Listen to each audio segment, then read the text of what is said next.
वंदे मातरम viewers, welcome to my YouTube channel. मैं हूं डॉक्टर धर्मेंद्र कोरी। आज की इस वीडियो में मैं आपको कुछ नया बताने वाला हूं। वैसे मैंने अपनी पिछली वीडियो में आपको बताया है कि राष्ट्रीय शिक्षा जो लागू हुई है मध्य प्रदेश में 2021-22 से, उसका सेकेंड ईयर का पाठ्यक्रम आ गया है। पाठ्यक्रम से संबंधित यानी सिलेबस से संबंधित मैंने पहले वीडियो डाल दिया है, आप चैनल पर जाकर देख लेना। जो बदलाव हुए हैं उन पर वीडियो में लेकर आया हूं।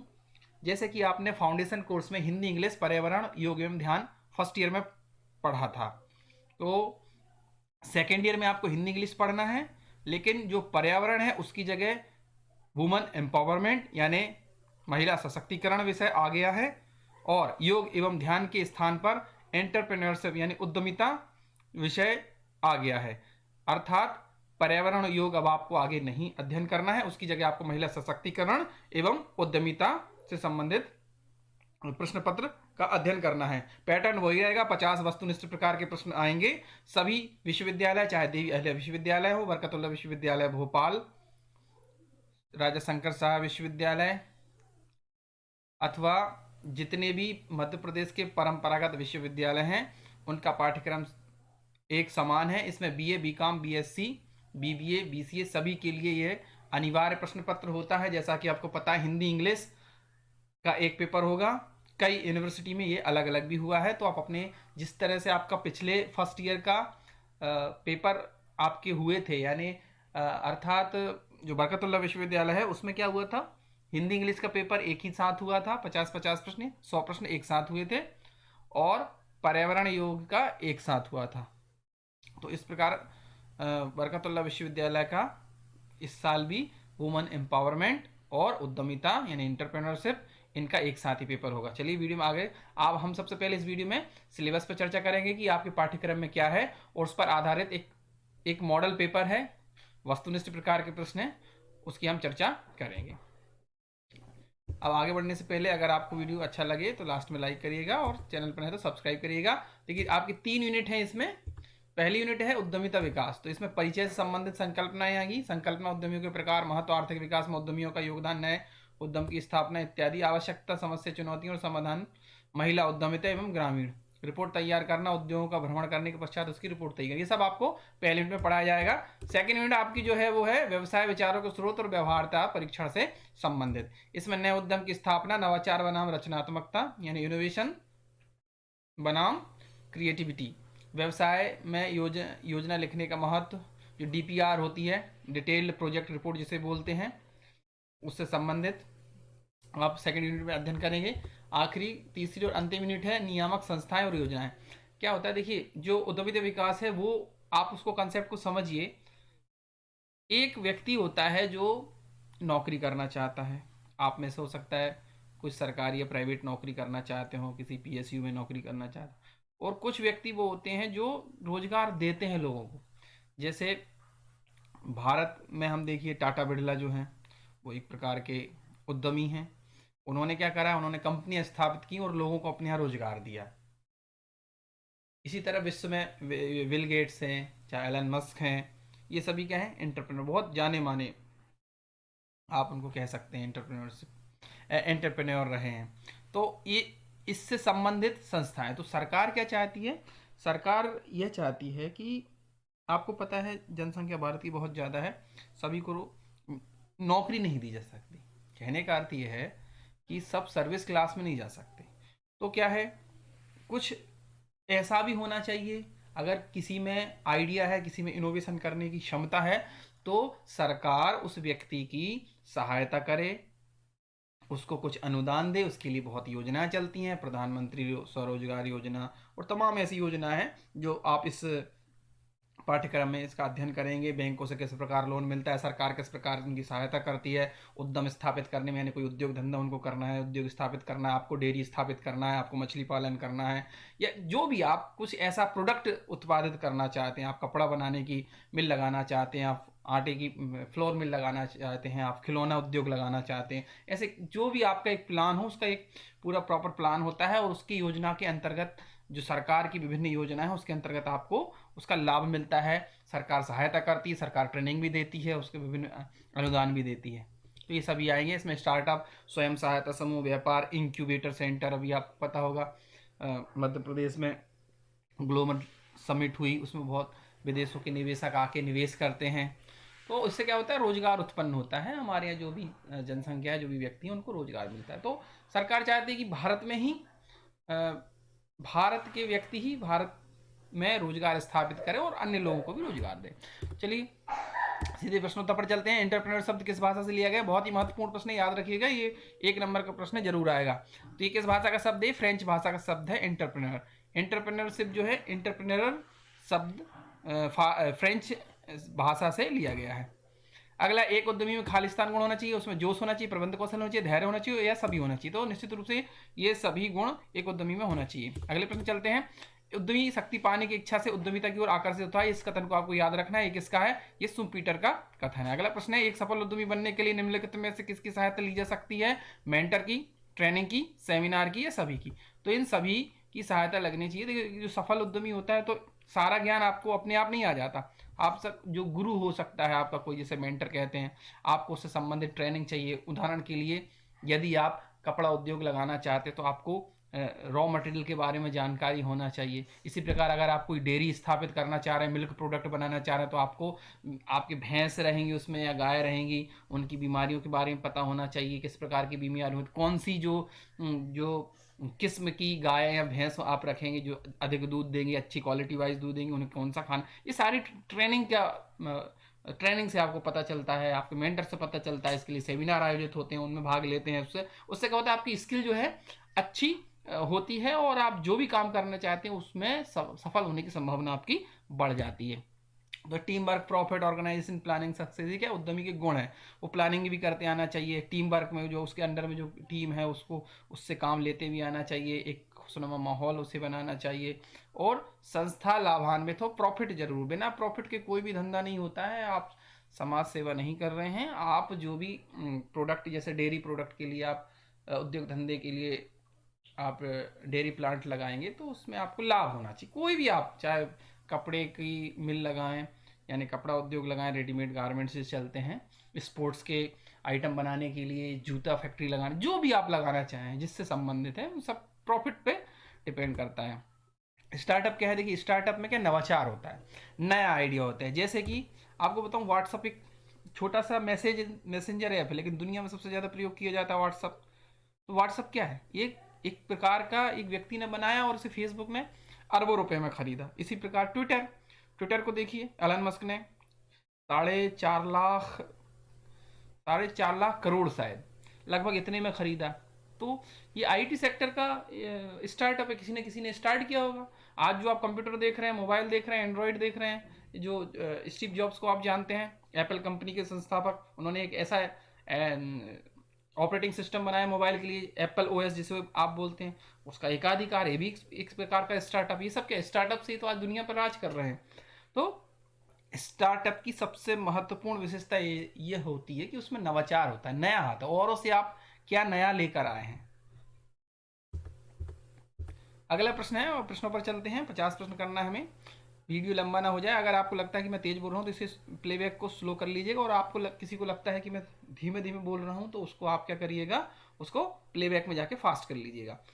अगला प्रश्न है, व्यापार व उद्योग में एंटरप्रेन्योर शब्द का प्रयोग सर्वप्रथम किसके द्वारा किया गया? ये है आपके विकल्प, मार्शल, शुम्पीटर, कैंटिलोन, या कोई नहीं। तो सही उत्तर है कैंटिलोन ने सबसे पहले एंटरप्रेन्योर शब्द का प्रयोग किया व्यापार एवं उद्योग में। अगला प्रश्न है, एक उद्यमी में खालिस्तान क्षमता होना चाहिए। नवाचार, संचार कौशल, बहुकार्यण, या उपरोक्त? नवाचार यानी इनोवेशन, संचार कौशल कम्युनिकेशन, बहुकार्यण यानी मल्टीटास्किंग, तो ये सभी होना चाहिए। अगला प्रश्न है, परियोजना तैयार की जाती है प्रवर्तकों द्वारा, प्रबंधकों द्वारा, उद्यमी द्वारा, सभी के द्वारा? तो परियोजना इन सभी के द्वारा किया जाता है। परियोजना मूल्यांकन के क्या पहलू हैं? वित्तीय मूल्यांकन किया जाता है, प्रबंधकीय मूल्यांकन है, तकनीकी मूल्यांकन, ये सभी। तो परियोजना को तीनों ही दृष्टियों से मूल्यांकित किया जाता है। अगला प्रश्न है, परियोजना चयन की प्रक्रिया शुरू होती है परियोजना प्रतिवेदन देने से, नए व्यवसाय की स्थापना से, नए विचारों के ढूंढने से, या कानूनी औपचारिकता से। तो परियोजना प्रतिवेदन से ही परियोजना चयन की शुरुआत हो जाती है। अगला प्रश्न है, इनमें से कौन से उत्पाद अल्पकालिक पूंजी उपलब्ध कराते हैं। देखिए ये जो टर्मिनोलॉजी है नया है, आपके लिए नया विषय है, तो वीडियो को 3-4 बार देखिएगा। जो बीए के विद्यार्थी उनको ज़्यादा समस्या हो सकती है। कॉमर्स वाले विद्यार्थी जो है अल्पकालिक पूंजी, स्थिर पूंजी, सावधिक ऋण, debenture, equity fund, debt fund, इन सब की अवधारणाओं से, कंसेप्ट से परिचित है, तो उनको थोड़ा सी सहायता मिल सकती है, वो ज़्यादा गेन कर सकते हैं कॉमर्स वाले जो बीकॉम के विद्यार्थी हैं। लेकिन जो बीए वाले विद्यार्थी उनको ज़्यादा संघर्ष करना पड़ सकता है। बीएससी वालों के लिए भी ये विषय नया है, लेकिन आप समझेंगे तो आपके लिए कुछ नया नहीं है। तो थोड़ा सा इसमें बेसिक्स आपको आना चाहिए। 2 प्रकार की पूंजी लगती है व्यवसाय में, एक होती है अल्पकालिक पूंजी, एक होती है दीर्घकालिक स्थिर पूंजी। तो इसमें से पूछा गया इनमें से अल्पकालिक पूंजी के कौन सा उदाहरण है, तो सही उत्तर है कैश क्रेडिट। कैश क्रेडिट जो है अल्पकालिक पूंजी उपलब्ध कराते हैं। अगला प्रश्न है, विनिमय बिल यानी एक्सचेंज बिल का भुगतान किस प्रकार के वित्त का उदाहरण है। अल्पकालिक वित्त, दीर्घकालिक वित्त, या दोनों, इनमें से कोई नहीं। तो ये जो है अल्पकालिक वित्त के उदाहरण, एक्सचेंज बिल जो होते हैं वो अल्पकालिक बिल के श्रेणी में आते हैं। अल्पकालिक पूंजी, क्या अल्पकालिक वित्त से स्थायी संपत्तियों का निर्माण करना उचित है। तो निश्चित रूप से कोई भी जो अल्पकाल के लिए यानी कम अवधि के लिए आपको जो संपत्ति या पैसा मिल रहा है, उससे आप लंबी अवधि की स्थायी संपत्तियों का निर्माण करना उचित नहीं है। कोई आपकी स्थायी होना चाहिए आय, तो इसका उत्तर हो जाएगा नहीं। अगला प्रश्न, निम्नलिखित में से कौन सा दीर्घकालिक वित्त का स्रोत नहीं है। Public sector bank, private sector bank, यानी इनसे आप ऋण ले सकते हैं, पीएसयू या सरकारी बैंकों से, सिडबी भी एक संस्था है, जैसे नाबार्ड एक संस्था है, या ट्रेड्स का उत्तर है ट्रेड रिसीवेबल्स डिस्काउंटिंग सिस्टम, एक प्लेटफॉर्म है जो आपको दीर्घकालिक नहीं, शॉर्ट टर्म यानी अल्पकालिक अवधि के लिए पैसा उपलब्ध कराता है। अगला प्रश्न है, निम्नलिखित में से क्या खराब वित्तीय प्रबंधन का लक्षण नहीं है पूछा है। बिलों का समय पर भुगतान करना, किस्त चुकाने में देरी करना, बाजार उधार की वापसी में देरी है, कोई नहीं। तो देखिए, जो व्यक्ति, उदाहरण के लिए अगर आपने एक हम डेयरी वाला उदाहरण लेते हैं, आपने गाय भैंसे पाली हैं, उससे दुग्ध उत्पादन करते हैं और दूध से आप मावा, मिठाइयाँ या जो भी अन्य उत्पाद हैं, क्रीम वगैरह, ये सब बनाते हैं और बेचते हैं। तो आप गाय के लिए चारा भी आएगा, गाय के लिए कुछ खली भी आएगी, खाने के सामान भी आएगा, दवाइयाँ भी आएंगी। तो इन सब को मंगाने के लिए आपको पैसा भी तो ऊपर देना है। तो अगर आप अपने बिलों का समय पर भुगतान कर रहे हैं, तो ये अच्छे वित्तीय प्रबंधन का उदाहरण है, ना कि खराब वित्तीय प्रबंधन का। अगर आप किस्त आपके पास लोन है, लोन ही नहीं दे पा रहे हैं आप ढंग से, या बाजार की उधारी आपको देरी से मिल रही है, या बहुत दिन में मिल रही है, तो ये क्या है, आपका फाइनेंशियल मैनेजमेंट अच्छा नहीं है, इसका उदाहरण है। तो इसका सही उत्तर होगा अ, बिलों का समय पर भुगतान करना। ये खराब वित्तीय प्रबंधन का नहीं, वरन अच्छे वित्तीय प्रबंधन का लक्षण है। अगला प्रश्न है, वित्तीय प्रबंधन उद्योग हेतु निम्नानुसार लाभकारी होता है। क्या होता है, उत्पाद की गुणवत्ता में सुधार करना, लाभप्रदता में सहयोग, न्यूनतम लागत पर उपयुक्त ईंधन की व्यवस्था करने में सहायक है, सभी। तो ये सभी है। अगला प्रश्न है, निम्नलिखित में से कौन सा वह परियोजना लागत का एक अवयव नहीं है। तो परियोजना लागत में क्या होता है, उत्पाद बिक्री खर्च शामिल नहीं होता है। अगले प्रश्न पर चलते हैं, क्योंकि वीडियो लंबा ना हो जाए इसलिए थोड़ा सा फास्ट कर रहा हूँ, आप स्लो करके भी देख सकते हैं। क्या परियोजना लागत की गणना करने में मूल्य वृद्धि और आकस्मिक व्यय को शामिल किया जाता है। क्या होता है, देखिए, जब डीपीआर बनता है तो उदाहरण के लिए आपने तय किया कि 1 लाख की एक भैंस आ रही है, हो सकता है उस समय रेट बढ़ जाए, 1,10,000 की है, तो 10% का मूल्य वृद्धि रखा जाता है। तो इसका उत्तर होगा हाँ। या आप उसके लिए खल या चारा लेने वाले थे, आपने लगाया कि मुझे पहले 1 महीने का स्टॉक रखना है अपनी गाय भैंसों के लिए, तो ये पूरा 5 लाख रुपए का एक चारा और खली वगैरह के लिए मैंने रख लिया, तो हो सकता है इसके रेट बढ़ जाएं, तो एक आकस्मिक व्यय, जो मूल्य वृद्धि को ध्यान में रखा जाता है। या अगर आप शेड बना रहे हैं उनको रहने के लिए, मशीनें ला रहे हैं, तो बहुत सारी चीज़ें रहती हैं अलग अलग एंगल से, तो एक आकस्मिक, जिसको कंटेंजेंसी बोलते हैं, उसको ध्यान में रखा जाता है। अगला प्रश्न, यदि उद्योग स्थापना हेतु सावधि ऋण लेना हो तो अनुमानित लाभप्रदता कितनी अवधि के लिए बनानी चाहिए। 1 वर्ष के लिए, 2 वर्ष के लिए, 3 वर्ष के लिए सावधि ऋण जितने समय तक है, तो दा वाला विकल्प सही है। अगला प्रश्न है, उद्यम की स्थापित क्षमता किन तथ्यों पर निर्भर करती है, कि मशीनों की उत्पादन क्षमता कितनी है। सही बात है, यानी आपकी जो गाय भैंस है वो कितना दूध दे रही हैं, या अगर मशीन है कोई आटा, आपकी जो गेहूं पीसने वाला फ्लोर मिल है, तो वो कितने टन गेहूं या कितने क्विंटल गेहूं का आटा बना देता है, आपकी मशीन के ऊपर है। छोटी मशीन है तो कम फ्लोर बनाएगी, कम आटा देगी आपको। अच्छी मशीन है, आधुनिक है, तो निर्भर करता है। उद्यम कितनी पारी में हो रहा है, आप कितनी शिफ्टों में काम करवाते, 3 शिफ्ट, 2 शिफ्ट, 4 शिफ्ट, उस पर भी डिपेंड कर रहा है। वो पारी कितने घंटे की है, 4-4 घंटे की पारियाँ की, 8-8 घंटे की, 12-12 घंटे की, है ना। 8 घंटे से वैसे जनरली सामान्यतः जो लेबर लॉ है उसके अकॉर्डिंग 8 घंटे से ज़्यादा नहीं होना चाहिए शिफ्ट। तो इसका उत्तर होगा सभी। अगला प्रश्न है, महिलाओं के लिए स्टार्टअप स्थापित करने के लिए कितने प्रतिशत अतिरिक्त सब्सिडी छूट जाती है। देखिए, जब भी कोई आप नया व्यवसाय स्थापित करेंगे और उसमें सरकार आपको अनुदान सहायता देती है तो कुछ सब्सिडी देती है। सब्सिडी अनुदान एक ऐसी सहायता होती है जिसको पुनः वापस आपको नहीं करना है। सरकार एक प्रकार से आपको जो उद्यम स्थापित करते हैं, उदाहरण के लिए अगर आपने 50 लाख का इन्वेस्ट किया तो सरकार हो सकता है आपको 2 लाख, जो भी एक रेशो हो, 2 लाख आपको कहे कि ठीक है ये सरकार की तरफ से है, आप वापस मत करना, आप अपना ब्याज का अनुदान समझ लो, या जो भी है। इस प्रकार अलग अलग योजना में अलग अलग प्रतिशत निर्धारित रहता है। तो इसमें पूछा गया है कि महिलाओं के लिए कितनी प्रतिशत की अतिरिक्त छूट है। तो जो पुरुषों के लिए छूट है उससे 20% अतिरिक्त कहलाएगी, महिलाओं के लिए याद रखिएगा। तो 20% सही उत्तर है। अगला प्रश्न है, उद्यमी विशिष्ट व्यक्तियों का वह समूह जो अनिश्चितता का सामना करते हैं। परिभाषा किसकी है, ये है FH नाइट की। अगला प्रश्न है, भारतीय उद्यमिता विकास संस्थान कहाँ पर है, अहमदाबाद, इंदौर, नागपुर, कोलकाता। तो ये अहमदाबाद में स्थित है।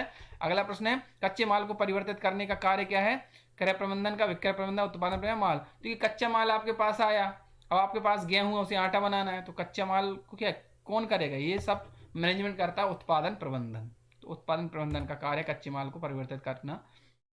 प्रबंधन का प्राथमिक कार्य क्या है, प्रबंधन का प्राथमिक कार्य निर्देशन करना है। अगला प्रश्न है, खरीद का प्रमुख उद्देश्य क्या है, माल की आपूर्ति, वैकल्पिक सामग्री, न्यूनतम लागत पर उपलब्ध खरीद या आदेश की पूर्ति। तो खरीद का प्रमुख उद्देश्य क्या है, आदेश की पूर्ति होता है। अगला प्रश्न है, खरीदने की विधि प्रारंभ होती है स्रोतों के चयन से, आदेश देने, आवश्यकता अनुमान से, रिकॉर्डिंग से। तो आवश्यकता अनुमान से खरीदने की विधि प्रारंभ होती है। अगला प्रश्न है, विपणन की कला है, अधिक खरीदना, अधिक भुगतान करना, अधिक बेचना, अधिक बात करना। तो अधिक बेचना। अगला प्रश्न है, विपणन की भाषा में काल का क्या अर्थ है। तो विपणन की भाषा में काल का अर्थ है एक विक्रेता को बुलाना। अगला प्रश्न है, खाली स्थान के लिए एक विपणन सर्वेक्षण आवश्यक है। विपणन रणनीति तय करना, मूल्य निर्धारित करने के लिए, उत्पाद रणनीति तय करने के लिए, सभी। उदाहरण के लिए ये सब चीज़ें जरूरी हैं। अगर आप कोई उद्यम स्थापित कर रहे हैं, आपने फ्लोर मिल लगाई है, आटे वाली एक मिल लगाई है जिसमें आप विभिन्न प्रकार का आटा जो है पैक करवा के बेचते हैं, तो ये आपको पता होना चाहिए कि बाजार में मूल्य क्या है ना। तो ये सभी विपणन सर्वेक्षण के लिए आवश्यक है। विपणन एक क्या है, एक आदमी का प्रयास, एक दिन का, टीम का। तो ये टीम का प्रयास है, याद रखिए, सभी नहीं आएगा, ये एक टीम प्रयास है, एक टीम वर्क है पूरा। अच्छे विपणन के लिए निम्नलिखित में से एक की आवश्यकता होती है, उचित योजना की, अच्छा समूह की, अच्छा संचार कौशल, सभी। तो इन सभी की आवश्यकता होती है अच्छे विपणन के लिए। अगला प्रश्न है, परियोजना प्रतिवेदन सारांश है सूचनाओं का, विश्लेषण का, तथ्यों क्या, सभी का। तो इन सभी का है, परियोजना प्रतिवेदन में सभी होती हैं। प्रश्न है, प्रधानमंत्री रोजगार योजना में ऋण प्राप्त करने हेतु न्यूनतम शैक्षणिक योग्यता क्या है, स्नातक, 12वीं, 10वीं या 8वीं। तो 8वीं कक्षा न्यूनतम शैक्षणिक योग्यता है अगर आप प्रधानमंत्री रोजगार योजना के अंतर्गत ऋण प्राप्त करते हैं, किराना दुकान या किसी भी व्यवसाय के लिए। अगला प्रश्न है, मूल्य निर्धारण का उद्देश्य क्या होता है, बाजार मूल्य का निर्धारण करना, बाजार प्रवेश, प्रतियोगिता का सामने, सभी। तो ये सभी। अगला प्रश्न है, एक उद्यमी एवं प्रबंधक में प्रमुख या मुख्य रूप से क्या अंतर है, प्रबंध कौशल का, संचार कौशल का, निर्णय लेने की क्षमता का, या जोखिम उठाने की क्षमता का। तो जोखिम उठाने की जो क्षमता है वो मुख्य अंतर है। एक उद्यमी जो है वो जोखिम उठाता है, जबकि एक जो मैनेजर होता है, प्रबंधक होता है, उसमें जोखिम उठाने की क्षमता नहीं होती। यह एक मुख्य अंतर होता है, याद रखिएगा, महत्वपूर्ण प्रश्न है। अगला प्रश्न, मध्य प्रदेश खादी एवं ग्रामोद्योग बोर्ड की स्थापना कब हुई, 1950-56। तो सही उत्तर है 1960 में। अगला प्रश्न है, मध्य प्रदेश वित्त निगम की स्थापना की गई 1955, 1975, 1980, 1990। सही उत्तर है 1955 में। अगला प्रश्न है, मध्य प्रदेश वित्त निगम का प्रधान कार्यालय कहाँ पर है, इंदौर, ग्वालियर, भोपाल या जबलपुर। तो मध्य प्रदेश वित्त निगम का प्रधान कार्यालय इंदौर में है। मध्य प्रदेश महिला आर्थिक विकास निगम स्थापित हुआ 75 में, 1980, 1988 या 2000 में। तो 1988 में मध्य प्रदेश महिला आर्थिक विकास निगम की स्थापना हुई।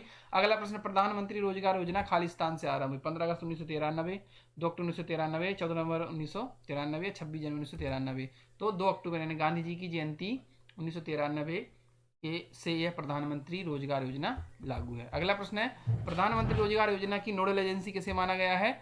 जिला व्यापार एवं उद्योग केंद्र, लीड बैंक, जिला रोजगार कार्यालय या कलेक्टर। तो जिला रोजगार कार्यालय प्रधानमंत्री रोजगार योजना की नोडल एजेंसी है, यहीं आपको आवेदन करना होगा। प्रधानमंत्री रोजगार योजना के अंतर्गत पात्रता की शर्त है 8वीं उत्तीर्ण, शिक्षित, बेरोजगारी, जिला रोजगार कार्यालय में पंजीकृत होना, ये सभी। अगला प्रश्न है, बस हम 50वें प्रश्न पर आने वाले हैं। इनमें से कौन सा जिला 7 श्रेणी का जिला है? भोपाल, कटनी, नर्मदापुरम यानी होशंगाबाद या छतरपुर? तो छतरपुर जो है 7 श्रेणी का जिला है। ब्याज अनुदान की अधिकतम सीमा कितनी है? 5,000, 10,000, 15 या 20,000? तो सही उत्तर है 20,000 ब्याज अनुदान की अधिकतम सीमा है।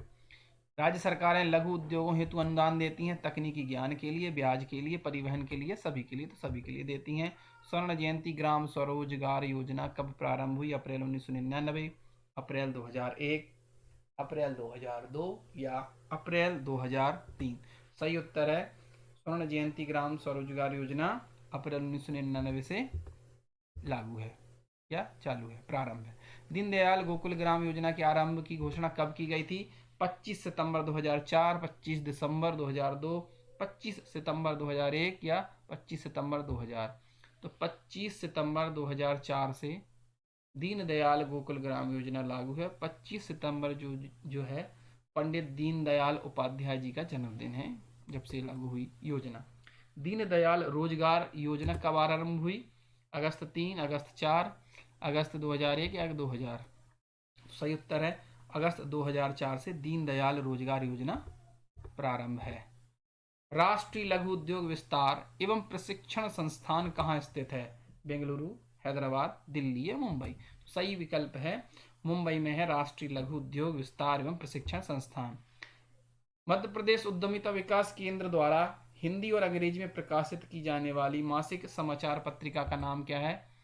लघु उद्योग समाचार उद्यमिता कुरुक्षेत्र योजना। तो उद्यमिता नाम से एक मैगजीन निकलती है जो हिंदी और अंग्रेजी में प्रकाशित होती है।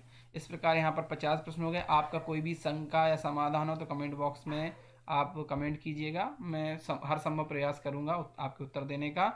और चैनल पर बने रहिएगा, इस प्रकार का जो आपको और भी सामग्री यहाँ मिलेगी। हम बहुत जल्दी महिला सशक्तिकरण पर भी एक सैंपल वीडियो लेकर आएंगे और इससे संबंधित नहीं, उद्यमिता पर आधारित कम से कम 5 आपको सैंपल पेपर मिलेंगे, इस पे भी और उस पे भी। तो आज के लिए बस इतना ही। Thank you for watching.